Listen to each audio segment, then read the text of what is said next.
আমাকে দাও সেই মান আল্লাহ মেহেরবান, আমাকে দাও সেই মান আল্লাহ মেহেরবান। যে ঈমান ফাঁসির মঞ্চে অসংকোচে, যে ঈমান ফাঁসির মঞ্চে অসংকোচে গাই জীবনের গান, আমাকে দাও সেই মান আল্লাহ মেহেরবান। আলহামদুলিল্লাহ, মহান রব্বুল ইজ্জাত ওয়াল জালালের দরবারে লাখো কোটি শুকরিয়া। আল্লাহ রাব্বুল আলামিন আমাদেরকে এই অঞ্চলের শত শত বাসিন্দার মধ্য থেকে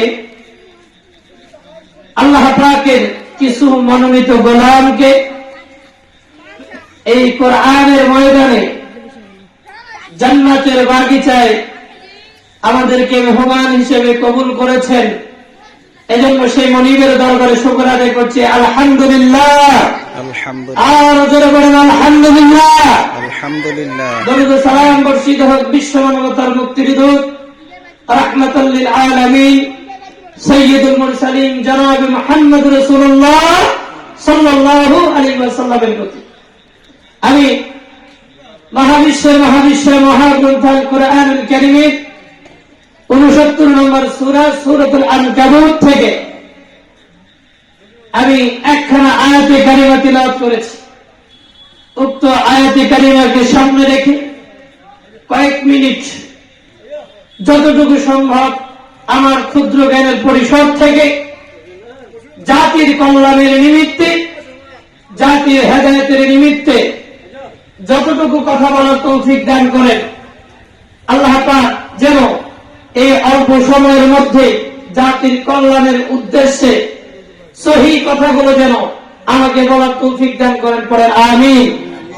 সম্মানিত হাজিরিন, আপনাদের গ্রাম কতটুকু আমার তা আসলে আইডিয়া নেই, কিন্তু আমি মনে করি আপনাদের গ্রামের প্রত্যেকটা বাড়ি থেকে যদি একটা করে মানুষ আসত, এই ছোট্ট একটু জায়গা এটা মনে হয় এতক্ষণে পরিপূর্ণ হয়ে যেত।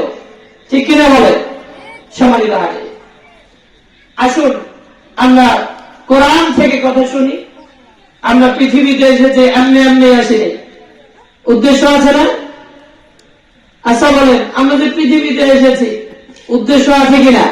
হ্যাঁ, আপনাকে আমাকে এত সুন্দর করে আল্লাহ পাক বানালেন, তো বিনা অকারণে আমাদেরকে কি পৃথিবীতে পাঠিয়েছে? না। সম্মানিত হাজিরিন, আমরা যারা এই মজলিসে উপস্থিত আছি, তাছাড়া আমরা যারা এদিক সেদিক ঘোরাঘুরি করছি কিংবা বাসায় অবস্থান করছি, আমি যতটুকু সময় কথা বলছি একটু অনুরোধ করছি কথাগুলো খুব মনোযোগের সাথে শুনবো ইনশাআল্লাহ। আল্লাহ রাব্বুল আলামিন কেন আপনাকে আমাকে এই পৃথিবীবাসী এত এত মানুষগুলোকে পৃথিবীতে পাঠালেন? কারণটা কি? আল্লাহ রাব্বুল আলামিন মহাবিশ্বের মহাগ্রন্থ আল কোরআনুল কারীমে বলছেন, আমা খালাকুতুল জিন্না ওয়াল ইনসা ইল্লা লিয়াবুদুন। জোরে বলেন আল্লাহু আকবার।